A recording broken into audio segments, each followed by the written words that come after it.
वेणेश्वरमधील आमचा हा दुसरा दिवस आहे आणि त्या दिवशी आलेले अनुभव सर्व काही मी तुमच्यासोबत शेअर करणार आहे। त्या दिवशी केलेली मजा मस्ती सोबतच आम्ही त्या दिवशी अजून एक मंदिराला भेट दिली, कारण ते जाण्याच्या रस्त्यावरच होतं। सो तिथे सुद्धा आम्ही जाऊन आलो, ते सुद्धा तुम्हाला मी दाखवेनच।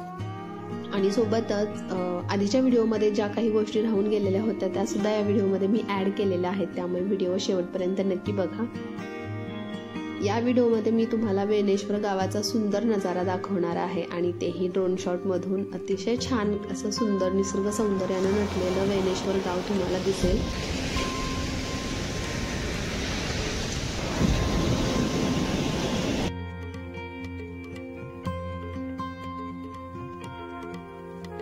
काल आम्ही तिघांनीही समुद्र किनाऱ्यावरती खूप मजा मस्ती केलेली होती आणि त्यातले हे काही जे शॉर्ट्स आहेत ते मी मागच्या व्हिडिओमध्ये ॲड करायचे राहून गेलेले होते, तर ते मी इथे तुम्हाला दाखवते। ते तुम्ही बघत असाल। शर्विल आहे, त्याला पाणी प्रचंड आवडतं आणि तो एकदा समुद्रामध्ये खेळायला गेला ना बाहेर निघायला अजिबात मागत नाहीये। यावेळेला आम्ही फक्त 1 दिवसासाठी गेलेलो होतो आणि माझी आई माझ्यासोबत आलेली होती, त्याच्यामुळे तिने सुद्धा शर्विल सोबत असा क्वालिटी टाइम स्पेंड केला आणि तिला सुद्धा खूप मस्त वाटत होतं, आनंद झालेला। कारण तिलाही समुद्र खूप आवडतो, पण तिला सहसा जाता येत नाही आणि आम्ही सुद्धा खूप एन्जॉय केला, सर्वांनी खूप एन्जॉय केला।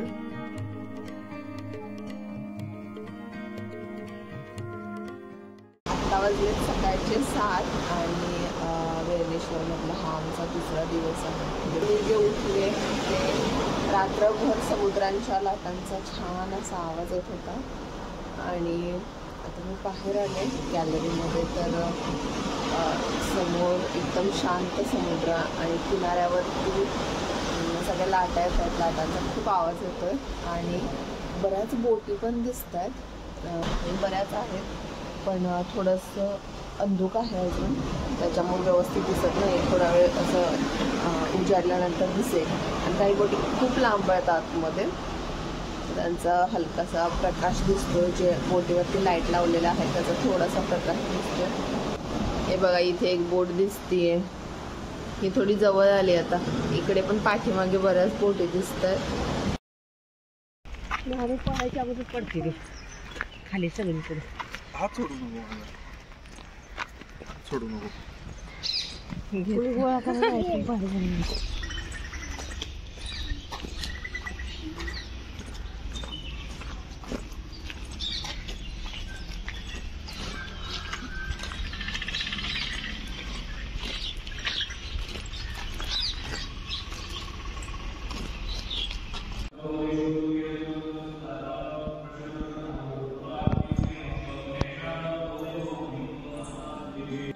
सकाळी उठून आवरल्यानंतर आम्ही पुन्हा एकदा देवदर्शनाला जायचं ठरवलं, कारण आता वेणेश्वरमधून निघायची वेळ जवळ आलेली होती। तर म्हटलं चला पुन्हा एकदा देवाचं दर्शन घेऊया। आणि सकाळच्या वेळेला तिथे पूजा होती आणि आम्ही गेलो तेव्हा पूजा चालू होती आतमध्ये आणि सकाळची सूर्याची जी किरणं आहेत ती मंदिरावरती पसरली होती, मंदिरामध्ये येत होती। अतिशय छान वातावरण होतं।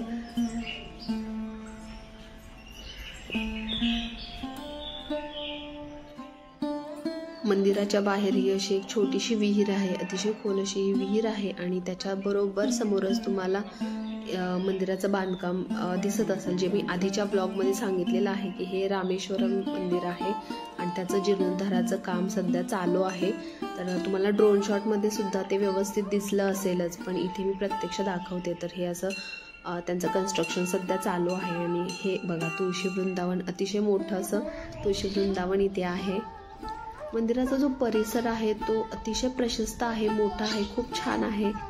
तर आता मी आज निघणारच होतो, त्याच्यामुळे म्हटलं पुन्हा एकदा मंदिरात जावं, फिरून बघावं आणि जे मंदिराचं सौंदर्य आहे ते मनात साठवावं। पुन्हा एकदा देवदर्शन घेऊन देवाला धन्यवाद म्हणावेत, त्याने जे एवढं सुंदर आयुष्य, छान आयुष्य मला दिले, जे मी जगते त्याच्याबद्दल खूप खूप त्याच्याकडे आभार मानले आणि त्यानंतर आम्ही सगळे निघालो।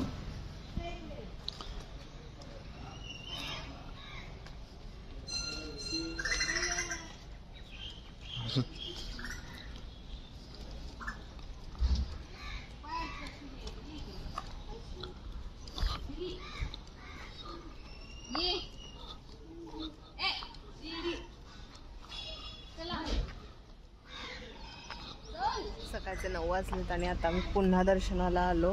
दर्शन घेऊन झालं व्यवस्थित आणि आता निघतोय. आता बघूया, आता थोडा वेळ समुद्र किनाऱ्यावरती स्पेंड करायचा, थोडा वेळ थांबायचा आहे तिथे आणि त्यानंतर मग चेकआउट होईल. तर हे अतिशय सुंदर मंदिर आहे. नक्की एकदा ना एकदा तरी या मंदिराला भेट द्यायला हवी आणि अतिशय शांत असं समुद्रकिनारा पण शांत आहे आणि मंदिरसुद्धा अतिशय म्हणजे शांत आहे. गर्दी गोंगाट नसतो, काही नसतं. आणि जर तुम्हाला इथे राहता आलं तर त्यापेक्षा चांगली गोष्ट काही नाही, कारण खूप शांतता आहे. म्हणजे आत्ता तर आम्ही आलेलो तेव्हा तर अतिशय जास्त शांतता होती, कारण गजबजलेला बीच नाही आहे हा, अजिबातच गजबज नाही आहे इथे.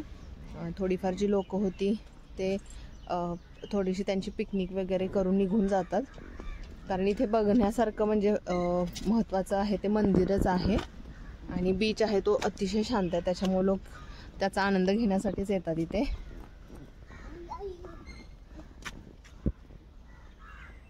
का पळाले बाबा?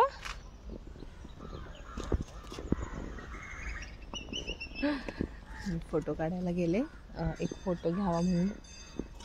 ठीक आहे, चल शर्विल ये. त्याला खूप आवडते. काल रात्री सुद्धा तुम्ही बघितलं असेल, तो खूप जास्त पळत होता, इकडून तिकडून उड्या मारत होता. खूप त्याला मजा वाटत होती.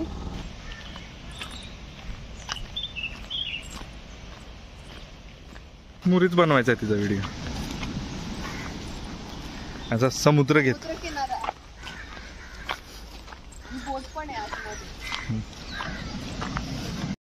देवदर्शन करून झाल्यानंतर आम्ही पुन्हा एकदा समुद्र किनाऱ्यावरती चाललोय आणि म्हटलं चला समुद्र बघत बघतच आपण तिथे चहा कॉफी किंवा नाश्ता असं करूया आणि थोडेसे फोटोज पण काढूया आणि व्हिडिओज सुद्धा शूट करूया.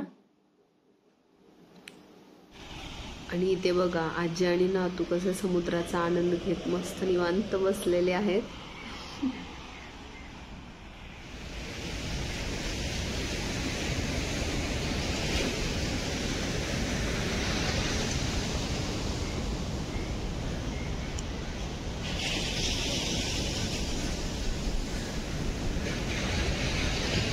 पाण्यात जायचंय. खेकडे गेले खेकड्याला होल पाडले, खेकड्यांचेच होल आहेत.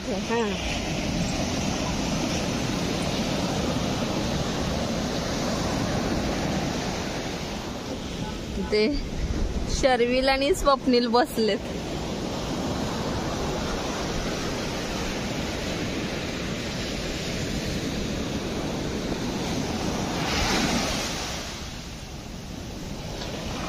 पोर आहेत ते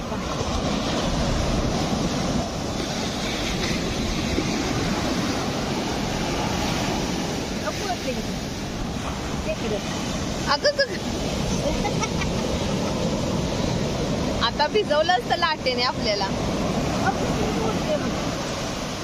कुठे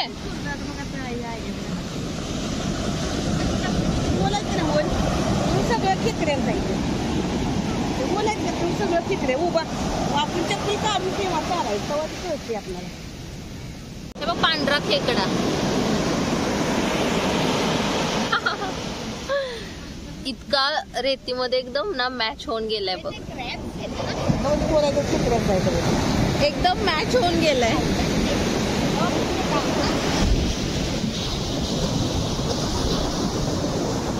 समुद्र किनाऱ्यावर आमची आईची माझी मजा करायची चालली आणि स्वप्नील आहेत ते माहित नाही. आता इथे एक ड्रोन उडत होता तर तो स्वप्नीललाच उडवत होते, कारण ते शर्विलला घेऊन आता रूमवर गेले तर त्यांनी ड्रोन घेऊन आलेले ते उडवलेला.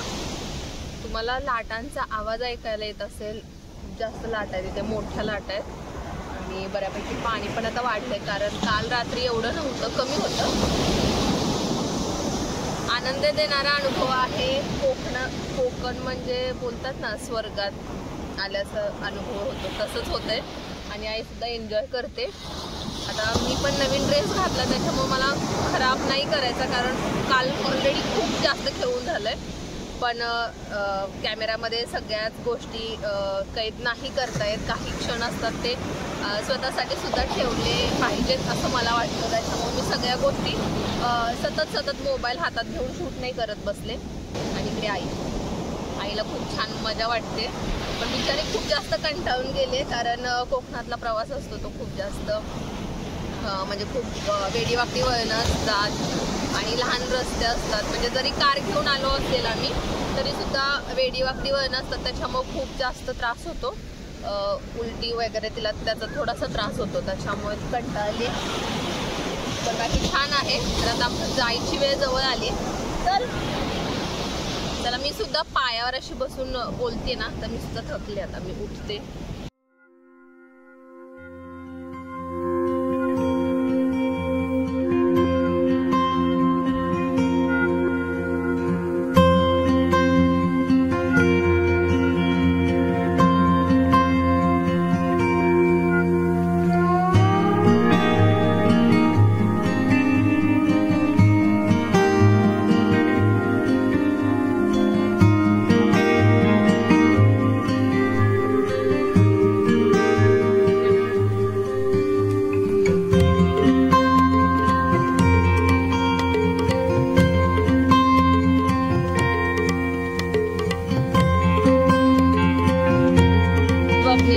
त्यांनी मला फोन करून सांगितलं की ते ड्रोन उडवतात, ते ड्रोन घेऊन येतात. माझे थोडेसे शॉक घेतले.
किती उंच आहे हे बेलाचं झाड. तर हे जे आहे ते वेडेश्वर देवस्थान आहे आणि हे सुद्धा शंकराचं देवस्थान आहे. त्या आतमध्ये पिंड आहे पण तिथे फोटोग्राफी अलाउ नाहीये.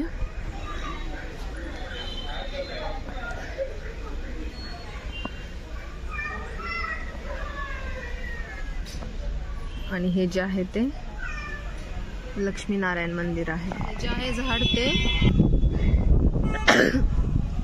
बेलाचं झाड आहे आणि किती मोठं आहे बघा, खूप मोठा. परिसर पण बराच मोठा आहे. आणि इकडे पाठीमागे अंबिका देवीचं मंदिर आहे. तर आता तिकडे जाऊया.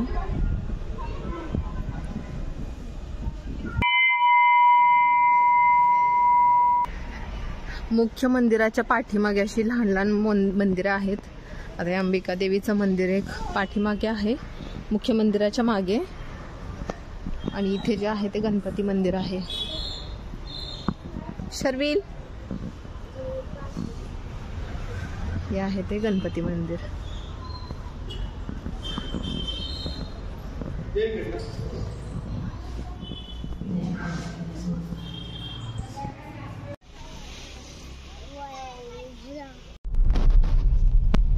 तुम्हाला माझा आजचा ब्लॉग कसा वाटला हे मला कमेंट करून सांगायला अजिबात विसरू नका.